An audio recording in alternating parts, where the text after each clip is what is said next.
Hi everyone, Jade from Career Journey Professional, helping you to find and land in a career that is meaningful and purposeful for you, and helping you to achieve and actualize the actual feeling of you being happy and excited on a daily basis. Which brings me to the topic today, which I hope I can help you to feel more relaxed at work. So I want to talk about how to avoid burnout. Reason being, I was recently experiencing a smaller version of burnout, and my friends and clients are experiencing the same thing. So it came up several times. That's why I wanted to talk about it.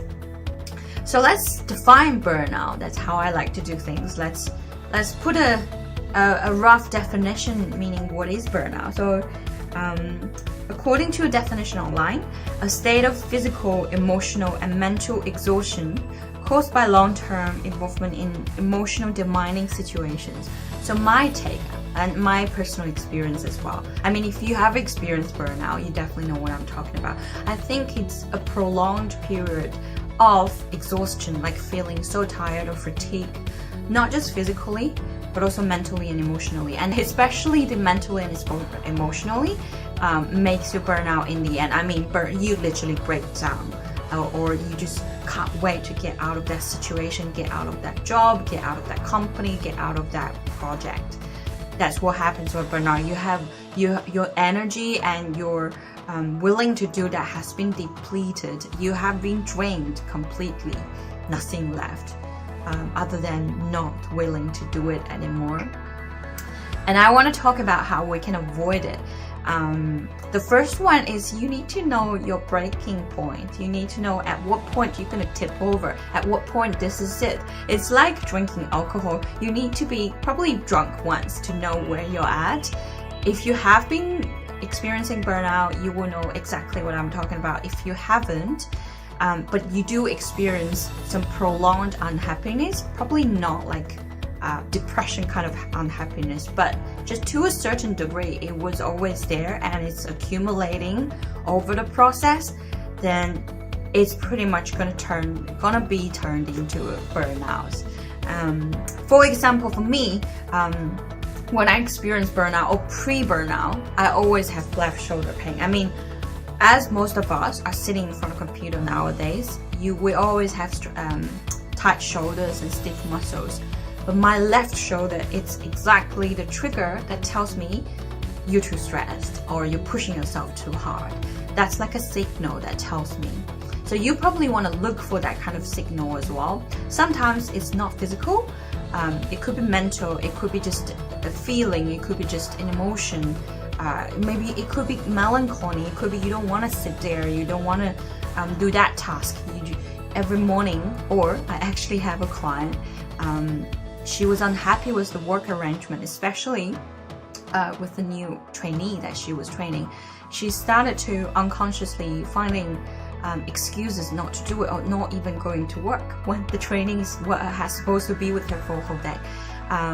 So yeah, look for that kind of indications. A good way is to write journal, right? Just free journal, whatever you feel, or you can talk. A lot of us use voice memos, or when you're talking to your friends, listen to what you're saying. Those are indications that's going to help you to better understand where you're at.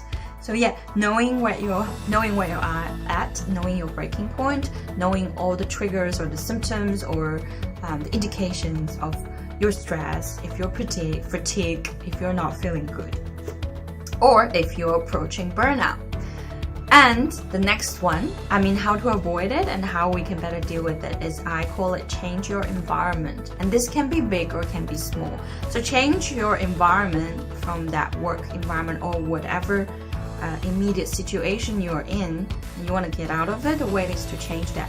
On a smaller scale, you can just get out of it, walk into another room, go to the restroom, wash your face, and then freshen up, or eat something in the kitchen, or have a coffee, or go down to if there's a park or if there's some greens close to you, stay with nature for a few minutes, 5, 10, even 30 minutes. Or if you can, lie on the grass and lie under the sun is one of the best things. I remember one of my ex-job in Combank, in one of the big bank in Australia. There was just one day I feel like I really want to get out of the room, because the ventilation, we all know that ventilation in an office building with all the air cons is not fresh. Sometimes I can feel it, sometimes I cannot. But that day I just really want to get out after several long meetings. And I went out, I was standing on the grass, and I suddenly feel like I really want to lie down on the grass. But it was a very small green by the side of a big road. But I really want to do it, and I just forcefully did it. I mean, everyone else was wearing their suits, you know, this well-presented like corporate people. So they're all sitting on a bench or sitting by tables, but I just want to lie on the grass. So I actually did it, and I feel so good. I mean, yeah, get out of the environment and then get close to something that makes you feel good. Even just on the balcony and having, you know, close your eyes and facing the sun, beautiful. On a bigger scale, of course, you want to unplug, you want to get away, you want to travel, you want to recharge your batteries. So travel is one of the best way, and it doesn't have to be a very long period of traveling if you can't afford it. I mean, time-wise and also money-wise. Even just get away, you know, get out of city, get out of metropolitan. Or if you can afford going abroad, going overseas, going to somewhere completely different, get out of your environment. It's one of the best way to do it, because the world is much bigger. There's so many ways to live our life and enjoy life other than what we're confined with. But for a long time, if we're confined with that area or that environment, we tend to get not well. So yeah, get out of the environment and stay with yourself, connect to your body. This can be passive or active as well. Again, depends on your availabilities. What do I mean by passive? Passive is like going to massage, going to, I don't know, your physio, your chiropractor, or just a normal massage, switch massage, hot stone, manicure if you're a lady, manicure, pedicure, anything that you're passively receiving or you're passively relaxing because you have to. I mean, when people are massaging you, you cannot walk. You cannot gonna type or write on a computer. I mean, if you are, please don't. It's time for you to relax. And so these are passive relaxations because your body is relaxed or people are helping you to relax and your mind will relax and quiet down. And what do I mean by active? Active, connect to yourself, starts from just closing your eyes, deep breaths, feeling your body, scanning your body. How do I feel? How am I physically feeling? How am I emotionally feeling?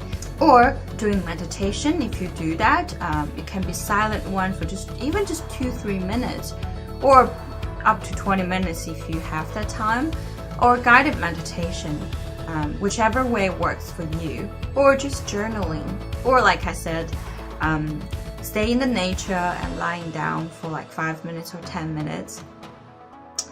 Or you can even massage yourself, like hair massage, massage your head, massage your hand, massage your shoulder. You can do those for yourself. Or staying connected to your body, another great way, it's going to gym. You can do yoga, you can do Pilates, just some stretching, or you can went on the treadmill and run, or do something really active, Zumba, kickboxing, whatever that is because your body is moving and you're focusing. You have to focus on your body, how you're moving, so your brain is temporarily taken off from your work and you don't have to think about it. Yes, connect with yourself, or even just asking from moment to moment, how am I feeling? How can I feel better? How can I reward myself when I finish the work today? Stuff like that. That's a really good question. I would do something to reward myself after the video. And the next one, I reckon the best antidote, the best way, medicine for fatigue or for stress or pressure is joy. I mean, if your joy is dropping down below, it's a negative joy, eventually you will burn out, eventually you will have problems, you will have mental, depression, you will have no hope for life. So the best way to counterattack all of those burnout, stress, pressure, unhappiness is to increase joy. But I guess the challenge for all of us to increase joy, it's not the big ones. I mean, we can all do the big ones. When I met the love of my life, when I earn this $1 million, when I find a dream job, when I get married, blah blah blah. We can't wait to that and then be happy. No, joy should be filled in every moment in everyday life. So we should find ways for us to increase joy on a daily basis, on a moment-to-moment basis. There are a lot of small things that can help us to be joyful. A cup of coffee, some hot chocolate, anything, connect to people, a hug from your loved one, kiss from your pet, a little drawing, or just stand under the sun. All those small things, which means you probably have to experiment and start to collate a list for yourself. That small things that immediately you can increase the joy. And also another thing that I really want to put down, which I am doing it as well, is block out time for yourself. Of course, it depends on how much availability you have and also how important you think yourself are as well. And you have to make it non-negotiable to others. I was making this video, so previous video I was talking about time management and I was talking about time blocking. So setting up block of times and then just within that time just commit it to whatever that is doing. That also is applicable to self-care. So when I said I will have half an hour massage for that week, and by the time comes I will commit to it. Please make it non-negotiable to yourself. Make that commitment for yourself.